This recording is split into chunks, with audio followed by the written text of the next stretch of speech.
Sim, sim, tá Boa dando. tarde. Tá aparecendo. Não, tudo bem, professor.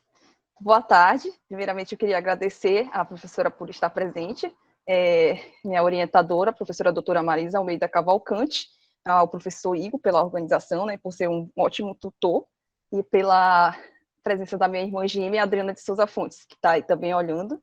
E vamos lá. O título da minha apresentação é Animações e Simulações como Recurso Didático, uma forma de complemento para a comunicação em sala de aula, sobre conceitos básicos de ondas e ondas de choque para estudantes de ensino médio.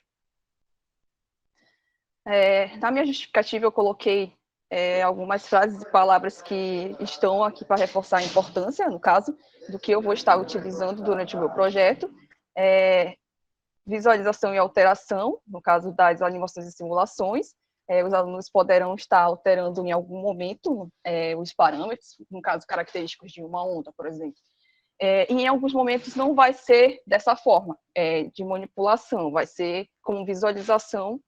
No caso, eu fiz algumas animações e simulações para serem visualizadas, né? E com o objetivo também de manipular. Porque quando a gente fala de animações e simulações, eu acho que algumas pessoas confundem, né? Levando só para o lado de que o aluno vai poder estar mexendo, mas não, nos dois sentidos, tá bom? Valorização de espaços ativos e criativos. Com a PBL, eu vou utilizar animações e simulações baseadas na aprendizagem em problemas e projetos, no caso. Esse PBL é a sigla em inglês para Problem Based Learning, que é aprendizagem baseada em problemas e projetos. Animações podem facilitar a leitura de forma visual. Entender ondas implica em se familiarizar bem mais com a natureza. Aqui está os objetivos relacionados ao que eu basicamente acabei de falar.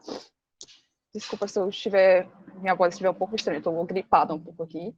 Bom, os objetivos o geral, discutir como ferramentas básicas do software Blender, que é o software que eu vou estar usando, completamente gratuito, pode ser baixado, em conexão com o projeto de PBL, podem contribuir para espaços de ensino-aprendizagem mais construtivos e criativos. Os objetivos específicos são esses 3 que eu coloquei: identificar, estudar as ondas chamadas ondas de choques, com os fenômenos visíveis e audíveis da natureza, realizar PBL em sala e analisar essa situação de estudar animações e simulações em conjunto com a PBL. Aqui está a metodologia, de forma resumida, o que eu estruturei, quais os passos que eu venho seguindo, no caso: levantamento bibliográfico, em seguida, estudo de ondas e ondas de choque, em seguida, estudo do Blender e confecção das minhas animações e simulações. Aí vem o estudo da teoria da aprendizagem significativa, que é a teoria que eu estou também me baseando, em conjunto com a PBL. Em seguida, são as construções dos meus planos de ensino e de aulas, e vem a atuação, por último, em espaço escolar. Para, em seguida, a análise e verificação, e, por último, mesmo, resultados. Esse slide representa em forma de tabela, no caso, a metodologia que eu acabei de apresentar, né? E mostra mais ou menos o que eu venho feito desde o final de março, que foi quando eu entrei no PET, iniciando com o levantamento bibliográfico, sendo feito desde o final de março, e até o momento algumas coisas ficaram meio quebradas para mim, eu não cumpri bem certinho, né? Mas tenho tentado ajeitar as coisas. Basicamente mostrando o que eu venho feito e o que ainda vai ser feito nesses quadradinhos marrons aqui. Ondas e ondas de choque é o meu objeto de estudo, no caso, para desenvolvimento do meu projeto, no caso, a gente fala projeto de PBL, né, que é um projeto onde a gente tem certas características.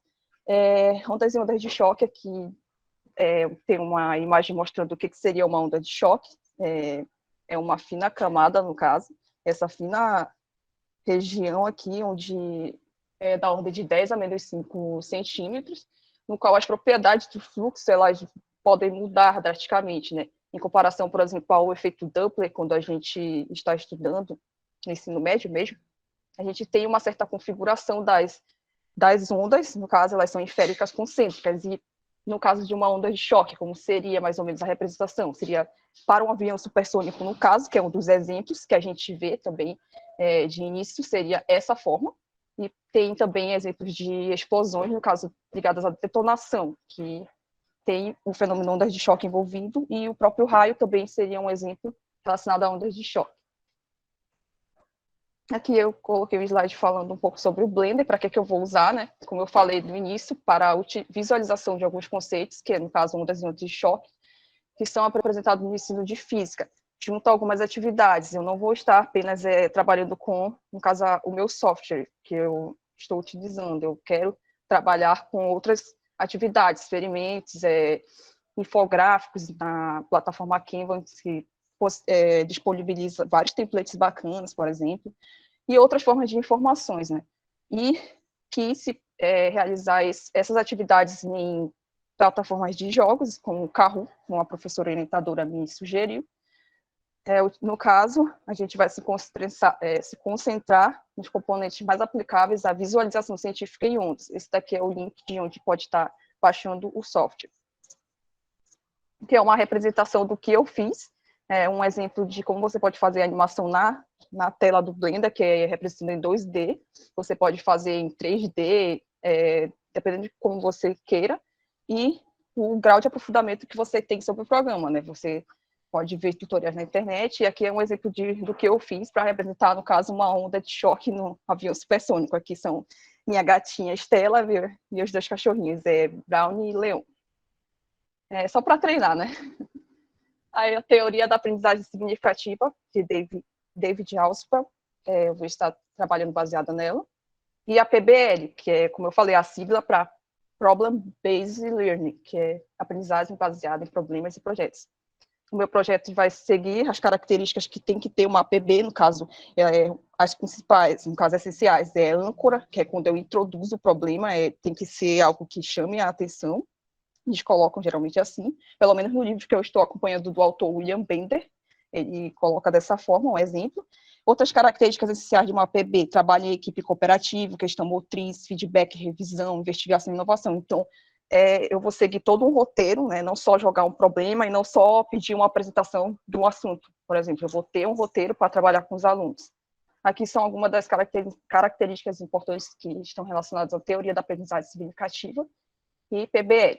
Envolvimento, colaboração, facilidade em se comunicar, construção ativa de universos próprios de conhecimento, troca de ideias e aperfeiçoamento, integração, interação e ancoragem de informações nos conceitos relevantes, no que eles têm já de prévio, né?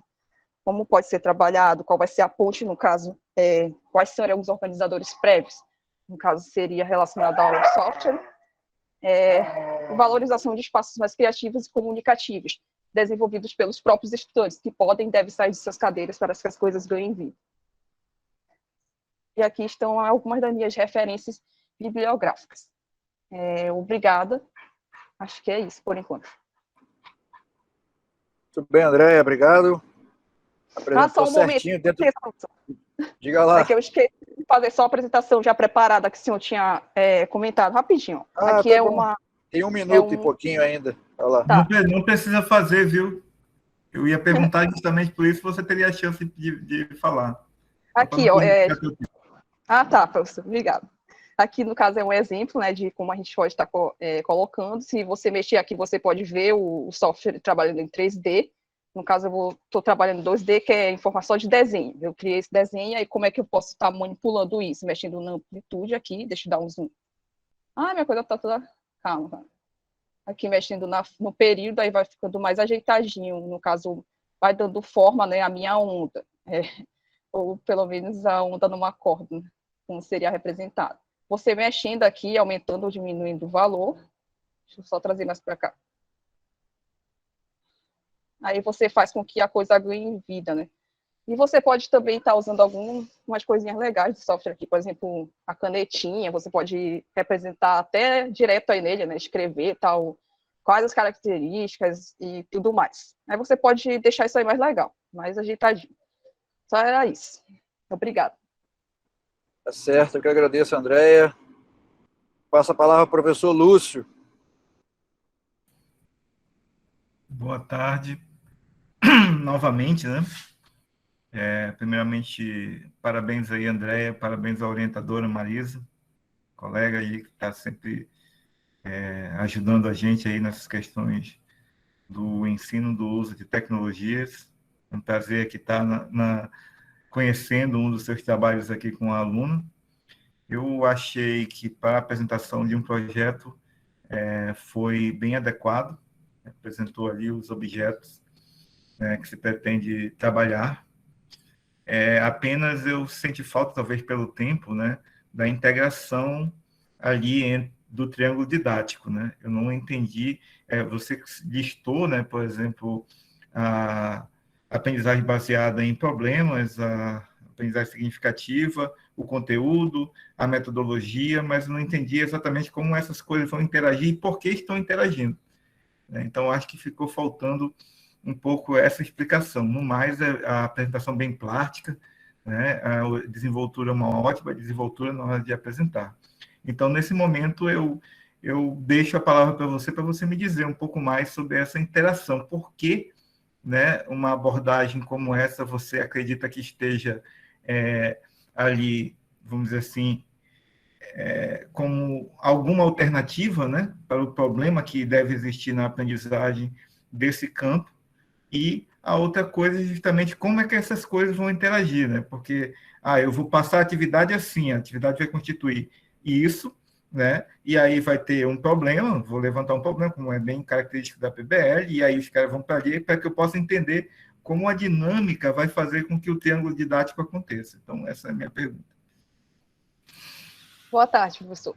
Bom, a forma como eu penso em realizar, no caso, na escola, é a seguinte. O título, no caso do meu projeto de PBL, eu coloquei assim, em conversa com a minha irmã, né, nossas ideias e tal, a gente sempre troca, eu coloquei da seguinte forma o título: Cassino da Física jogando com ondas. Porque a gente tem que ter um título para o nosso projeto de PBL, e nesse título a gente desenvolve todo o roteiro com as características essenciais, que vem em seguida o problema, no caso como, por exemplo, eu ainda estou elaborando ao certo, né, eu tenho que colocar direitinho. Por exemplo, um problema, como representar e visualizar ondas, né, seria o problema do meu título, Cassino da Física jogando com ondas. Isso aí eu desenvolveria na aula de práticas experimentais, que eu já fui na escola, e a professora me disponibilizou as aulas de práticas experimentais. Eu realizaria dessa forma.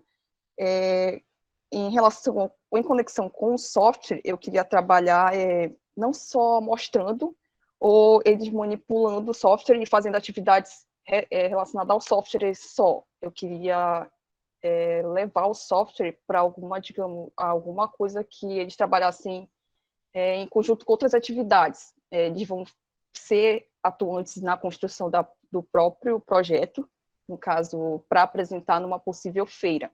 Seria basicamente essa ligação. Eu não queria trabalhar só o software e, no caso, analisar só o estudo dele. Eu queria que ele se relacionasse com uma outra forma de, no caso, atividade, que seria, no caso, a PBL. Eu acho que Eu entendi. Nesse sentido, eu consegui perceber aí um hiato, né, entre a teoria de Ausubel que você pretende colocar e essa sua proposta. Por quê? Porque, pelo que eu vi, a sua proposta é uma proposta de construção de representação, né? E você está propondo a representação como uma alternativa, dizer assim, olha, os alunos faltam uma falta de representação do fenômeno aí, né, que pode ser proporcionada pelo seu software. Então, o que é que tem por trás dessa representação que pode estar alinhada ali com a aprendizagem? E talvez aí, nesse caso, alguma coisa como o Vergniaud, né, dos campos conceituais, ou alguma coisa como Duval, representação semiótica, alguma coisa ali para complementar, né, a análise de Ausubel, né, porque apesar de que esteja muito na moda usar Ausubel, ela, vamos dizer assim, na minha opinião, ela apresenta apenas uma certa superfície ali da relação da linguagem, né, que apresenta ali entre o que o cara sabe, o que vai ser apresentado, os materiais prévios e tal. Mas por dentro dali do obstáculo, por exemplo, epistemológico ou de compreensão cognitivo que pode haver ali, aí a problemática precisa ser analisada. O que é que está faltando mesmo para que as pessoas entendam a parte de ondas? Falta representação? Então, eu estou propondo representação através do trabalho com esse software. Então, acho que uma discussão como essa seria muito interessante, essa ideia que eu dou aí para o trabalho, tá bom? Obrigado. Valeu, professor, obrigado. Obrigado, professor Lúcio. Passar a palavra agora ao professor Jonatas e depois eu passo a palavra à professora Marisa fazer as considerações. Bom, quero parabenizar, boa tarde, primeiramente, a professora Marisa e a sua aluna orientando, Andréia. Quero parabenizar pela apresentação.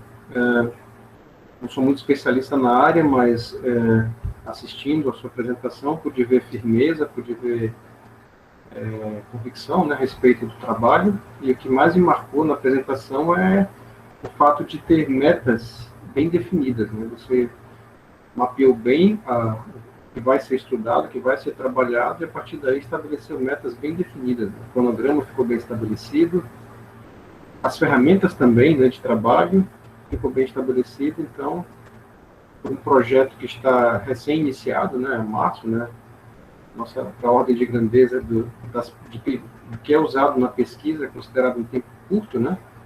Então, eu acredito que realmente é notável esses elementos, né? Então, está de parabéns tanto a aluna Andréia quanto a professora Marisa pelo bom trabalho, né? Então, são essas as considerações que eu tenho a fazer. Obrigado. Muito obrigada, professor Jonatas. Opa, desculpa. Tudo bem, André? Valeu, agora, professor, muito obrigado. Eu queria passar a palavra à professora Marisa, fazer algumas considerações. Agradecer a presença mais uma vez. Oi, gente, obrigado, Igor, obrigado, pessoal, professor Lúcio, professor Jonatas, também agradeço bastante. Eu acho que o professor Jonatas falou bastante agora no final, o que sintetiza, né, que é a questão de focar bem o problema, né, como se trata de um trabalho de iniciação científica. Acho que até o Lúcio chamou isso a atenção no trabalho anterior, né?